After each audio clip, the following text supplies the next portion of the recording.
Rien ne sera plus comme avant avec le coronavirus, le Covid-19. Nous allons apprendre à nous regarder différemment, à nous respecter différemment. Oui.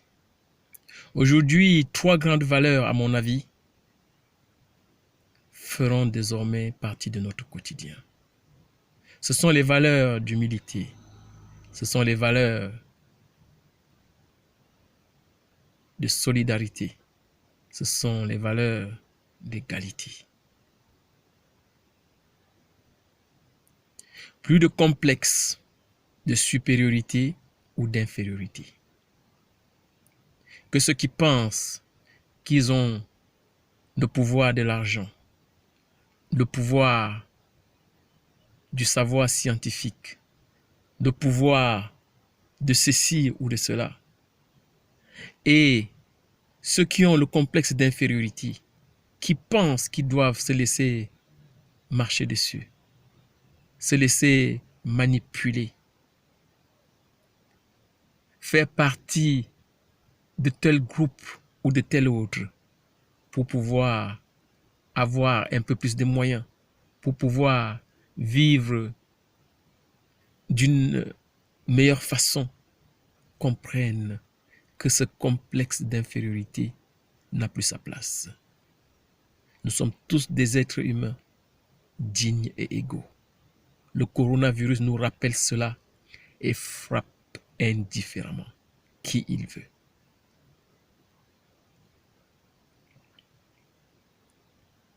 Oui, la France et beaucoup de pays africains qui étaient hier ces ex-colonies ou ex-pays sous tutelle continuent encore à se comporter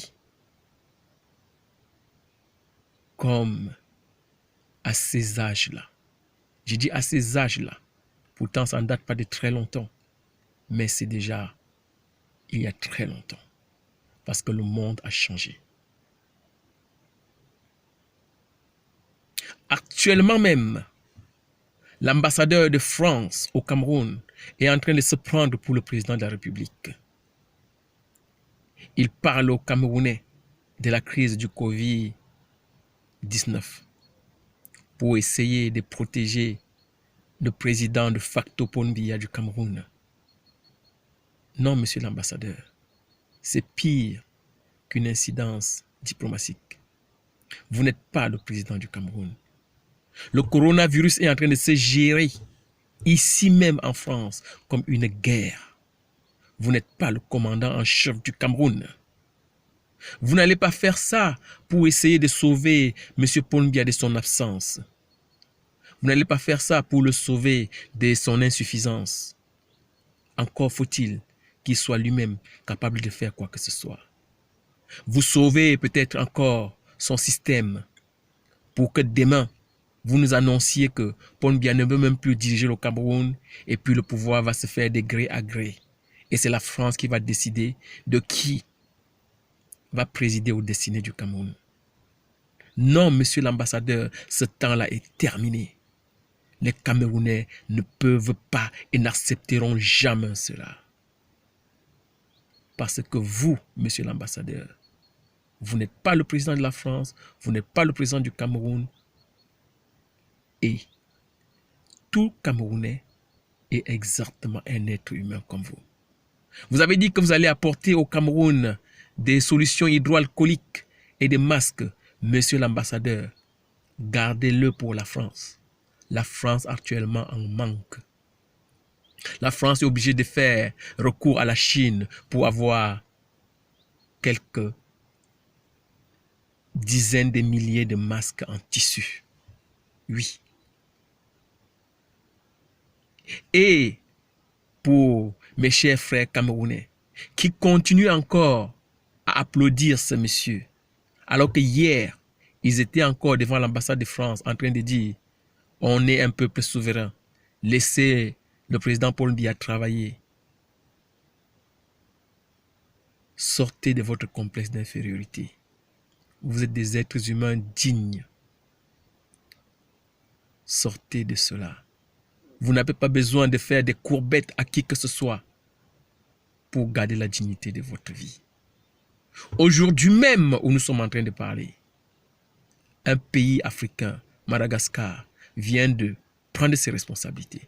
Oui, le gouvernement malgache a annoncé qu'ils ont découvert une solution pour lutter contre le Covid-19.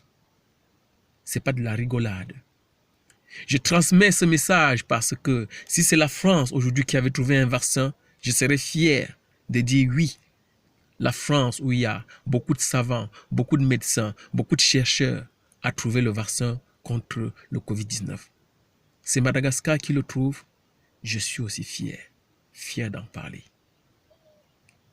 D'autant plus que le produit qu'ils ont trouvé se fait à base de l'artémisia. Et l'artémisia, nous connaissons ce produit. C'est un produit qui est un antipaludéen. On l'a abandonné à un certain moment parce que ça n'intéressait pas les firmes pharmaceutiques. Parce qu'avec ça, ils ne pouvaient pas faire beaucoup d'argent comme ils le font avec d'autres potions moins efficaces que l'artémisia. Ce temps-là est terminé. Le coronavirus est là pour nous le rappeler. Oui, peuple du monde entier, nous sommes en train d'entrer dans un ère de spiritualité, de très haute spiritualité. Nous sommes en train d'entrer dans un ère de vérité. Nous, en tant qu'êtres humains, devons être vrais. Vrais tous les jours. Peu importe si on fait des erreurs. Parce que quand on est vrai, ça se sent.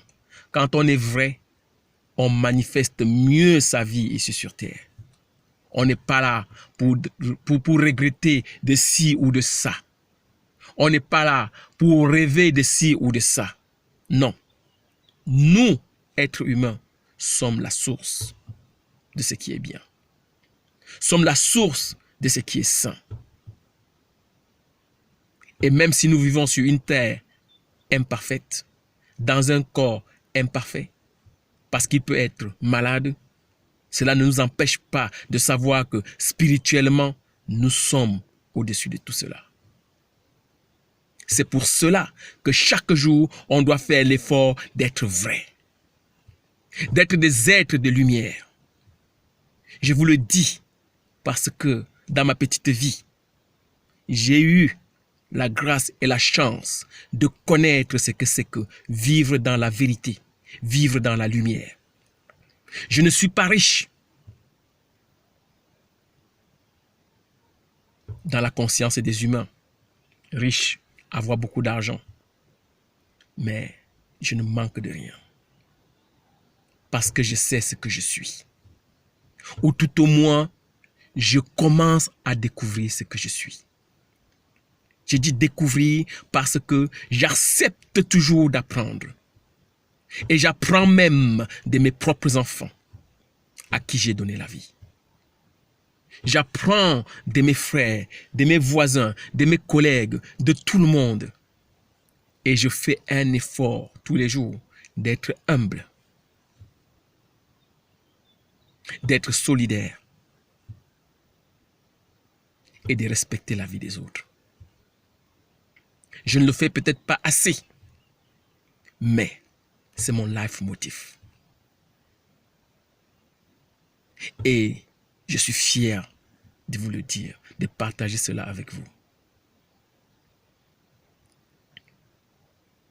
Le coronavirus est venu renforcer cela. Plus jamais on ne se regardera comme des adversaires. On se regardera comme des êtres humains faits de la même essence. Je vous remercie.